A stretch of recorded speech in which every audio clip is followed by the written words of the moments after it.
I'm sure you've heard the saying, the world is getting smaller. Well, it's quite true when it comes to business and marketing, because for marketers, globalisation is well and truly with us. So in this part of the lesson, we're going to be looking at this issue of globalisation and the need for marketers to understand globalisation and international marketing.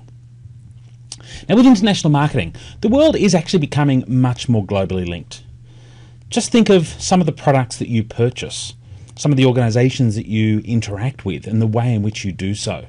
In many cases, we're finding manufacturing occurring around the world in places where the cost of labour is a lot lower. So production is happening, for example, in China, the factory of the world, and also in many other places around the world where the cost of labour is a lot lower. We find technology being one of the driving forces with this global linking as well. For example, you might find that when you call a company to resolve an issue or a problem of some sort, you're actually speaking with a call centre that might be located offshore somewhere rather than just being around the corner here in Melbourne or Australia. So technology is allowing those linkages to occur there. We're seeing other issues here: capital, people, information, business, a whole range of issues that are affecting business that mean that the business is now happening on a much more international scale. We're also seeing that competition exists in many industries from offshore now. Historically, we used to find that competition primarily was local, but many areas, retailers in Australia, for example, are now having to compete with online retailers from around the planet. So competition is increasing as a result of the world getting smaller. That's, I guess, one of the threats that Australian businesses is seeing, but there are also opportunities for Australian business. Many Australian businesses now have the opportunity to go abroad. Those same forces, those global forces I was just talking about, are an opportunity for businesses here in Australia to be able to identify new markets offshore, customers in other countries that they then can potentially sell to. So to summarise the issues I'd like to discuss over the next 10 minutes or so, here are the 6 major decisions in international marketing, the things that marketers have to do if they're going to consider globalisation and, I guess, moving their business across international boundaries. Number 1 is to look at the global marketing environment. So we're going to be linking here back to some of the stuff we spoke about earlier in the semester, the marketing environment. Number 2, deciding whether to go international, and it's not always necessary. Number 3, deciding which markets to enter. Number 4, deciding how to enter those markets. And then 5 and 6, deciding on the global marketing program and the structure of your organisation. So let's just work through each of these 6 major decisions in international marketing. The first one, looking at the global marketing environment. Like anything in marketing, international marketing is exactly the same. You need to understand what trends are occurring in the macro environment. Here is our PEST or PESTON list: political, legal, economic, social, cultural, technological, and of course let's add natural to that list as well. What is happening in the environment in each of these areas in different countries around the world? And by having this understanding of the trends in potential target markets, you're going to then be able to assess whether it's appropriate to enter those markets. For example, some countries around the world might be going through stages of political instability. As a result of that political instability, it might be inappropriate or dangerous for your company to attempt to enter those markets for various reasons. Economic volatility, countries going through economic turmoil. Obviously, as a result of that economic turmoil, the customers in those markets might have less spending power. Social and cultural. What changes are occurring in potential countries you might want to enter? And how closely do the social and cultural characteristics of that market meet your company's ability to service the customers in that country? Some of those things might be quite obvious in some industries. For example, if you're a food producer selling meat products, there are some Muslim countries around the world, for example, where the customers primarily will have a need for halal meat. So there's some really hot issues here that marketers need to understand the social and cultural characteristics of their target markets. And of course, technological trends. Okay, to what extent is the potential country you're considering entering technologically able to deal with your organisation? For example, do the customers there have access to the internet? That might be a driving force in how you decide to sell to those customers. So by understanding those trends, go back and have a look at some of the things we spoke about this macro environment earlier in the semester, and you'll see the relevance of them to international marketing. So a big question organisations have to ask themselves is whether or not to go international. Now, it's not actually necessary for all companies to actually enter into international markets. Good example of that might be a small business, for example, a local restaurant down on the corner. Obviously, they're dealing with a very local market, customers that maybe live or work in that local area. Therefore, in an instance like that, maybe it's not necessary for that local restaurant to practice international marketing and attempt to go offshore. But in many industries, organisations actually don't have a choice. Car manufacturing is a classic example of that. We're now seeing cars manufactured in many countries around the world and exported or imported into Australia. So in many cases, it's just not economically feasible to manufacture products such as cars here in Australia. So companies such as Holden, Ford, Toyota have gone through some tough times, and they're actually in the process over the last decade or two of winding down a lot of their manufacturing here in Australia because cars can be manufactured more economically in other countries and imported into Australia. So companies such as Toyota, Ford are actually truly global organisations now. Even retail. We see many organisations, retailers that traditionally only had to worry about competitors down on the corner, now competing with organisations from offshore, primarily through the internet. As a customer, just think about your own buying behaviour. When you're making a decision to buy even clothing products now, you don't only look at the local retailers, but you go online and have a look at online options. And there's many other examples of industries where retail now is experiencing competition from around the world. And of course, IT-based industries are a really obvious one. Buying software, for example, or organisations that provide cloud computing services. Okay, they don't have to be located locally. They can be anywhere around the world. So we often find huge IT-based industries operating in countries such as India, where the cost of labour is very low and the expertise in IT is actually quite high. So a lot of computer programming, for example, occurs in places such as India. So recognise that in some industries you've got no choice. In others, though, maybe it's not necessary to go global. The next set of decisions you have to make is which markets you're going to enter. So you've got to start and think about the organisation's overall objectives and, of course, the resources of the organisation. How many countries will you enter? What types of countries might you choose to sell your product to? These are all very high-level strategic decisions. I don't want to go through these in too much detail, but they're certainly decisions marketers and senior managers of businesses have to make. Decisions such as incremental or simultaneous entry. In other words, simultaneous entry is when the organisation says, let's launch in many countries all at the same time. Sometimes an organisation won't have the resources, financial or human, to be able to do that on a big scale. Therefore, sometimes incremental entry is necessary. In other words, just choosing one market at first, entering that, then once you're off the ground there, then choosing another one and gradually launching country by country. Fewer resources are needed if you do it that way, incrementally. And then concentrated or diversified is another set of strategic decisions that need to be made. In other words, do you just concentrate your efforts in one or two or a small number of countries, or do you diversify and go truly global and attempt to market to many different countries? So lots of strategic decisions need to be made there.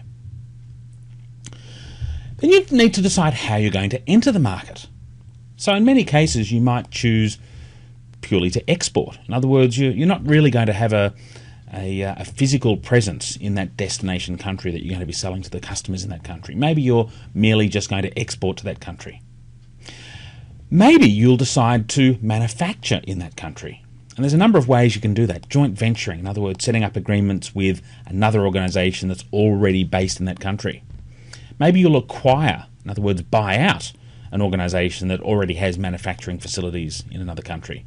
Or greenfield operations, building your own manufacturing facilities from scratch. Sometimes it's relationship based, where you might choose contract manufacturing or strategic alliances. This little image you see here, Foxconn, an organisation you may not have heard of, but it's certainly an organisation that employs many hundreds of thousands of people and manufactures products that I'm sure you've heard of. Many of Apple's products, such as iPhones and iPads, come out of Foxconn factories in China. So recognise that, and that's an example of contract manufacturing, contracts between Apple and Foxconn to produce their products. Of course, that Apple then sell all around the world.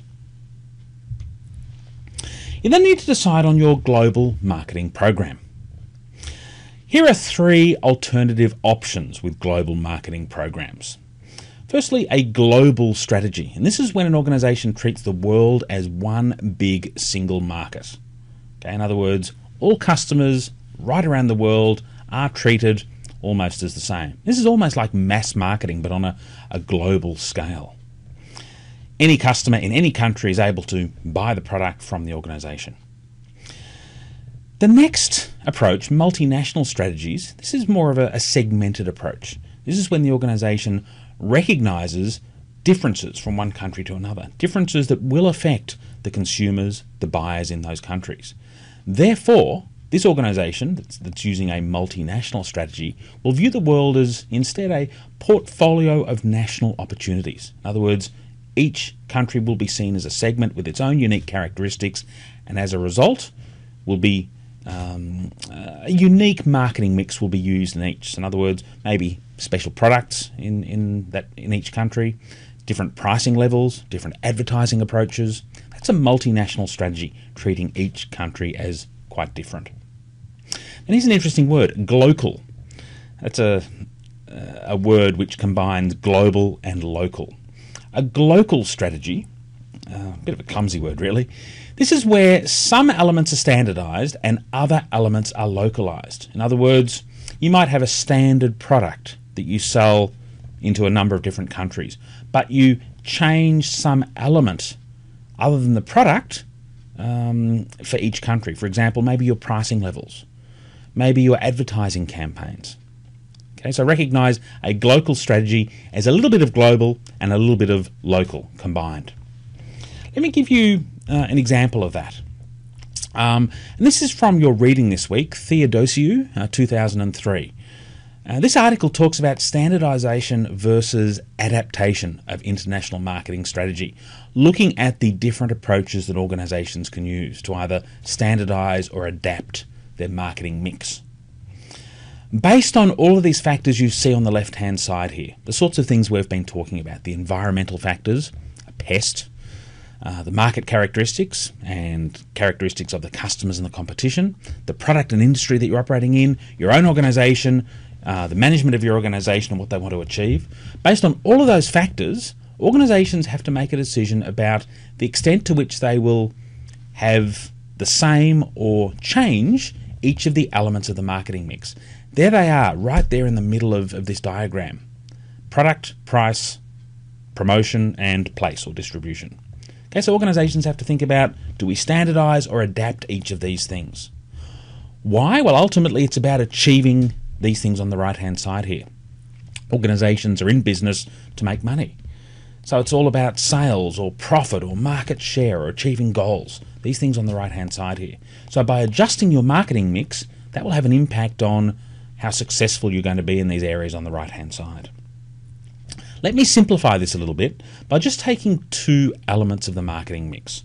The 2 we're going to take are product and promotion. Here's a little 2x2 table with a little extra bit added on the right-hand side there, looking at these 2 elements of the marketing mix. Across the top is product. Down the left-hand side we have promotion. So in the first cell here, cell number 1, this is where we effectively offer a straight extension, where we don't change our product, don't change our promotion, and we literally take the existing advertising campaigns, the existing products, and sell them to another country. That's a straight extension. Box number 2 just below that. This is where we don't change our product, but we might adapt our promotion. Okay, so for example, mobile phones. The phones that are sold around the world are pretty much the same, but in different countries, the mobile phone companies might recognise different needs, different usage patterns, and different, social and cultural issues. Therefore, the organisation might have different advertising campaigns in each of those different markets it's entering. Therefore, that's communication adaptation without changing the product. Cell number 3 here, product adaptation. This is when the product is changed for each market, but the advertising campaign stays the same. You might find organisations such as Coca-Cola. They often do this. You'll find that the sweetness of their product actually varies from some countries to others, even though their advertising often is all the same, people on the beach having fun. A very common one is cell number 4 here, dual adaptation. This is when the product and the promotion is changed. Why? Because through thorough research and analysis of the customers of the target market, you identify that customers are going to need new products and new communication messages. Over on the right-hand side there, sometimes developing a completely new product is necessary. Why? Maybe because the existing product isn't going to be appropriate. It won't appeal to the target market. Think of different cultures and the foods they eat, for example. McDonald's, for example, in some countries has very unique products that are only available in those countries. So they're the marketing mix decisions that have to be made. And the final set of decisions that marketers have to make, and this is, more of a top-level decision by senior management of the organisation. That is, how they're going to structure their global organisation. Do they simply have an export department? A department within the business that simply ships the goods out to overseas. Maybe they'll have an international division where maybe one or more functions are responsible for offshore activities, so the marketing people, or maybe just the manufacturing occurs offshore. Maybe the personnel in some area might be managed offshore. Maybe the market research or the finance or the planning, just one of those functions might occur offshore as what we call an international division. But true globalisation, a truly global organisation, is one that has worldwide manufacturing facilities. Different manufacturing around the world to meet the needs of customers all around the world. Worldwide marketing approaches. Maybe a marketing department that has people scattered all around the world. Worldwide financial flows. Dollars moving from one office to another around the world, and worldwide logistics systems, being able to ship product when and where it's needed based on customers' needs. So a truly global organisation will span all of those international boundaries. Quite a complex set of strategic issues there, which we're not going to go into in first year, but as you get further into your studies in business, you'll be looking at global marketing, international business and so on in much more detail.